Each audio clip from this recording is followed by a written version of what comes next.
அடுத்து ஜஸ்ட் பாருங்கள் 6th சாப்டருக்கான 6.1க்கான introduction 1 marks பார்க்க போகிறோம். ஃபஸ்ட்டு பாருங்கள், கணியம் வெக்டர் பெற்றுள்ளவை எது இல்லை எவை அப்படின்னு கேட்டாங்கன்னா அதுக்கு எண்ணளவு மற்றும் திசை. அதே போல் பாருங்கள் செகண்ட் ஒன், எவை இரு சமமான வெக்டர்கள் எண்ணலாம் அப்படின்னும் போது அதுக்கு ஆன்சர் பார்த்தீங்கன்னா சமமான எண்ணளவு ஒரே திசை, அதாவது அந்த எண் சமமாக இருக்கணும் ப்ளஸ் ஒரே திசையாக இருக்கணும். அதே போல் பாருங்க third one, a1 i cap plus a2 j cap plus a3 k கேப்பின் வேறு வடிவம் என்ன கேட்டாங்கன்னா a வெக்டர். அதே போல் a வெக்டருக்கான வேறு வடிவம் என்ன கேட்டாலுமே a1 i cap plus a2 j cap plus a3 k cap. சரிங்களா? அடுத்து பாருங்கள், வடிவ கணிதத்தை நினைவுபடுத்த அறிந்து கொள்பவை.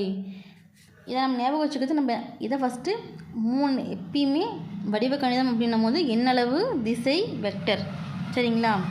அதே போல் பாருங்கள், புள்ளி பெருக்கல் மற்றும் வெக்டர் பெருக்கல் பார்த்தீங்களா, இது ரெண்டுத்தையும் யார் அறிமுகப்படுத்தி உங்கள் முன்னோடிகள் யார், அவங்க நேம் கேட்டாங்கன்னா இந்த கொஷின் நேம் கேட்டால் எழுதுங்க. அப்படின்னா இயர் கேட்டாங்கன்னா இயர் மென்ஷன் பண்ணணும். நேம் பார்த்தீங்கன்னா கிராஸ்மேன், மில்டன், அடுத்து பாருங்க கிளிஃபர்ட் மற்றும் கிப்ஸ். ஓகேங்களா? சப்போஸ் இவங்களோட இயர் மென்ஷன் பண்ண சொன்னாங்கன்னா நீங்கள் இயர் மென்ஷன் பண்ணுற மாதிரி இருக்கும்.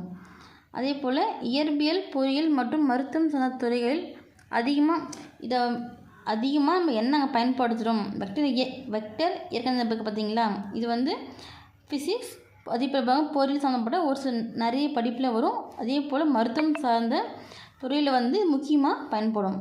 சரிங்களா? அதே போல் இந்த இரு சம வெக்டர்கள் எவ்வாறு இருக்கணும் அப்படின்னு கேட்டாங்கன்னா ஒரே திசை, அந்த குறி பார்த்திங்கன்னா ஒரே திசை நோக்கி வரும். அதே போல் ஏபி என்ற கோட்டுத்துணின் நீளம் எதனுடைய எண்ணளவாகும்? We vector. இந்த ஏபிக்கான தான் வி வெக்டர். சரிங்களா? ஏபி வெக்டருக்கானது கிடையாது. அதே போல் அலகு வெக்டரை எந்த சிம்பிளை வச்சு நம்ம குறிக்கிறோம் அப்படின்னா அலகு வெக்டர் யூ கேப். சரிங்களா? அதே போல் பாருங்க, ஓ வெக்டர் என்பதின் அலகு வெக்டர்கள்.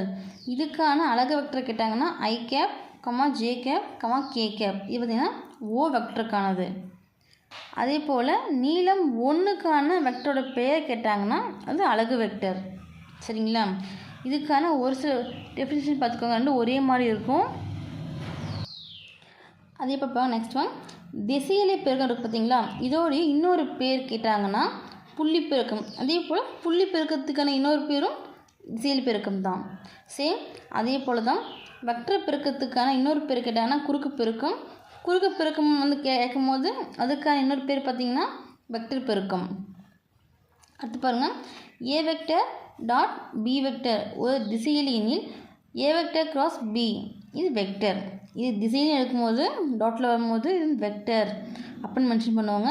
அதே போல் தான் ஏ வெக்டர் கிராஸ் பி வெக்டருடைய எண்ணளவுக்கான ஃபார்முலா சூத்திரம் அப்படின்போது ஃபார்முலா என்ன அப்படின்னு கேட்டாங்கன்னா modulus of A vector cross B vector equal modulus of A vector modulus of B vector modulus of sine theta. சரிங்களா?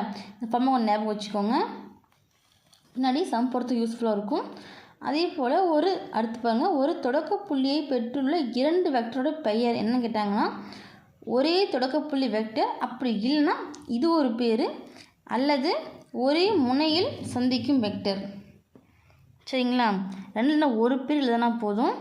சப்போஸ் அப்படி கொஷின் ஆன்சர் கொஷினாகவும் கொடுப்பாங்க. சரிங்களா? அதை கரெக்டாக பார்த்துக்கோங்க. இரு பூஜ்ஜியமற்ற வெக்டர்களுக்கு இடையே உள்ள கோணம் என்ன கேட்டாங்க, கோணம் மட்டும் கேட்டாங்கன்னா theta equal cos inverse into A vector dot B vector divide by modulus of A vector modulus of B vector. அதே இரு வெக்டர்களுக்கு இடைப்பட்ட கோணம் இது ஸ்பெசிஃபிக்காக கேட்டாங்கன்னா நம்ம 1 எழுதினா போதும். மொத்தமாக தோராயமாக இதே A vector dot B vector இல்லை ஏ வெக்டர் கிராஸ் பி வெக்டர்னு கேட்கும்போது நம்ம 1 எழுதணும். A vector dot B vector A vector cross B vector. சரிங்களா?